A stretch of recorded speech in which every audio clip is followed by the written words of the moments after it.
Son Excellence, Monsieur Ibrahim Traoré, président du Burkina Faso. Son Excellence, Monsieur Antonio Guterres, secrétaire général des Organisations des Nations Unies. Chers frères et sœurs d'Afrique francophone et vous tous citoyens du monde libre. Je vous adresse aujourd'hui non pas pour me plaindre, mais pour corriger un mensonge historique. Depuis des siècles, on vous raconte Haïti à l'envers. On vous parle d'échecs, de misère, de violence, mais jamais du courage, de la trahison, et ni du prix qu'on a payé pour être libre aujourd'hui. Haïti est le seul peuple au monde à s'être levé et à avoir regardé son maître droit dans les yeux pour lui dire « Je préfère mourir libre que de vivre esclave ». Et ce jour-là, le 1er janvier 1804, l'ordre du monde blanc a vacillé. Les puissances coloniales ont eu peur. Et alors, elles se sont liguées, non pour nous saluer, mais pour nous punir. On ne vous l'a pas dit, mais ce que vous appelez aujourd'hui l'échec haïtien est en réalité un châtiment planifié, financé et imposé.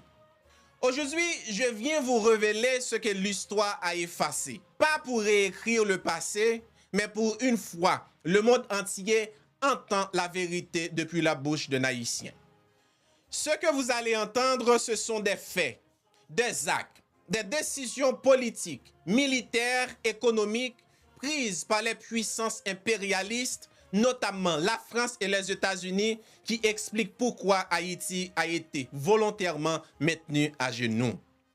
Chers peuples frères du monde libre, Thomas Sankara a dit, et je cite, « L'esclave qui n'est pas capable d'assumer sa révolte ne mérite pas qu'on s'apitoie sur son sort. » Cette phrase a pris tout son sens, non pas en 1981, quand il était encore capitaine, mais en 1803 à Saint-Domingue.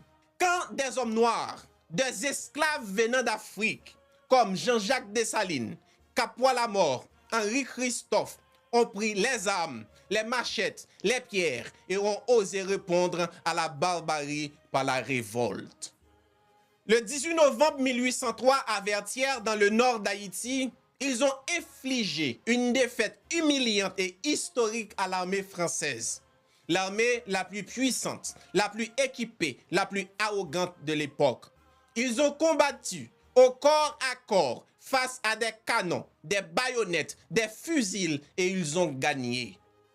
Cette liberté n'a pas été négociée. Ils l'ont arrachée au prix de leur vie. Et le 1er janvier 1804, ils ont fait ce qu'aucun peuple noir n'avait fait avant eux. Déclarer une indépendance arrachée dans le sang contre un empire blanc.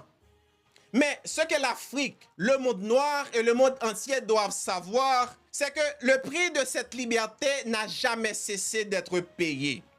La France a exigé une rançon. L'Europe a applaudi. C'était un avertissement au reste du monde et à l'Afrique en particulier. Restez esclaves ou vous soyez détruits comme Haïti. En 1825, 21 ans après notre indépendance, la France revient. Mais cette fois sans armes apparentes, avec un décret royal. Haïti devra verser 150 millions de francs or en échange de la reconnaissance de son indépendance. Un chiffre délirant équivalent au budget annuel de la France elle-même. Le gouvernement haïtien refuse bien sûr, mais la France mobilise ses alliés, les États-Unis, l'Angleterre et l'Allemagne, pour imposer un blocus économique.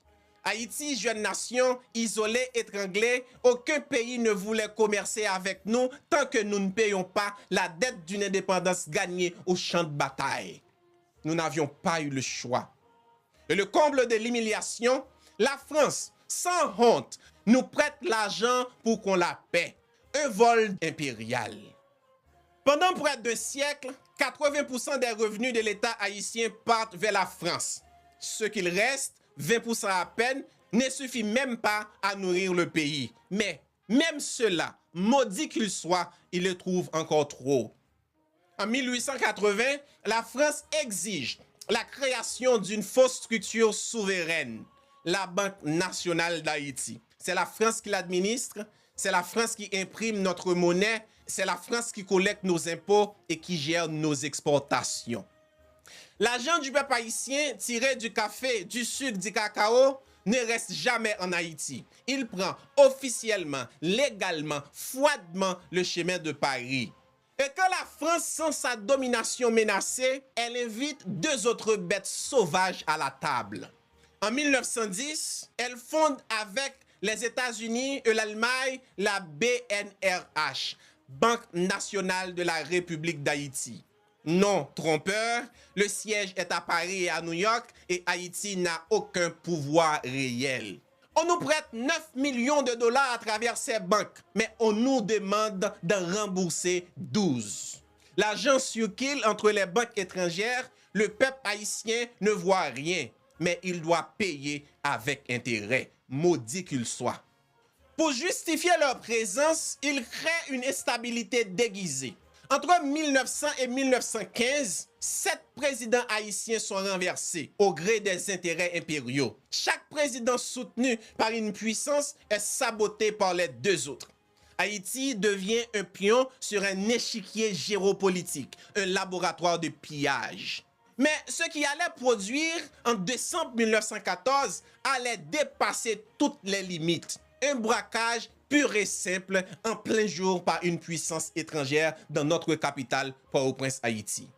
À la veille de la Première Guerre mondiale, Haïti est en ruine. Le pays est en exsangue, écrasé par une dette imposée, contrôlée par des banques étrangères, livré à une guerre d'influence sans nom.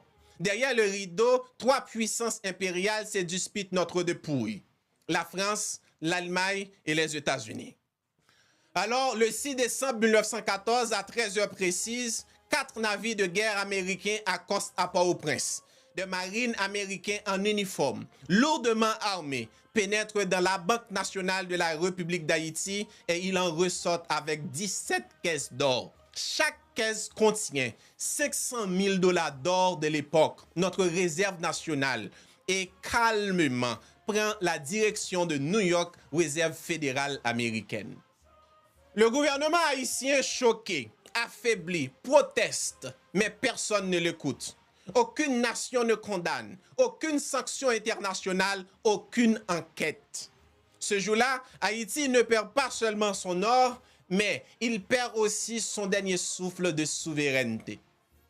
En réalité, notre économie n'a jamais été à nous, et ça, c'était pas de notre faute. Peu le savent, mais depuis 1804, Haïti n'a presque jamais contrôlé ses finances. De 1825 à 1947, notre monnaie, nos banques, nos dettes étaient aux mains d'étrangers. C'était qu'en 1947, sous la présidence de Dumassé estimé, que nous avons payé la dernière tranche de cette dette maudite.